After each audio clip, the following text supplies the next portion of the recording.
आज भारत एक ऐसे चौराहे पर खड़ा है जहां हमें चुनना होगा कि आक्रामक चीन का जवाब कैसे दिया जाए। लेकिन इससे पहले हमें यह समझना होगा कि चीन दुनिया की प्रकृति को बदलना चाहता है। चीन द्वारा महत्वाकांक्षी बेल्ट एंड रोड पहल की इस उद्देश्य में प्रमुख भूमिका है। 2013 में घोषित बेल्ट एंड रोड पहल को अक्सर 21वीं सदी की सिल्क रोड के रूप में वर्णित किया जाता है, जो 70 से अधिक देशों को सड़क और जलमार्ग से जोड़ता है।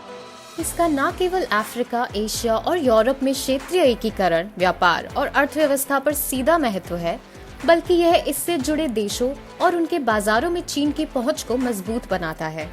इसीलिए चीन के साथ भारत की लड़ाई केवल सैन्य स्तर पर नहीं हो सकती है, बल्कि वैचारिक और वैश्विक स्तर पर इस बारे में विचार किया जाना चाहिए।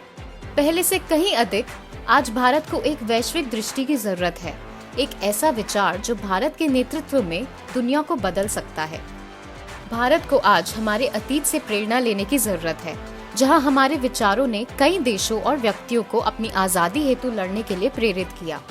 अपनी आजादी के शुरुआती दौर में भारत शीत युद्ध से विभाजित दुनिया में न सिर्फ बातचीत करने के लिए सक्षम था, लेकिन खुद को बांटे बिना या हमारी कड़ी मेहनत की आजादी और लोकतंत्र को आहत किए बिना एक तीसरे दृष्टिकोण का नेतृत्व करने की क्षमता के साथ उस समय अपने दृष्टिकोण की उपयोगिता सिद्ध की। तब से और कुछ साल पहले तक भारत के पास हमेशा एक उद्देश्य था, न केवल हमारी आंतरिक नीतियों के संबंध में, बल्कि दुनिया में भारत के स्थान के बारे में। लेकिन जब से मोदी सरकार ने सत्ता संभाली है, भारत की प्राथमिकताएं बदल गई है।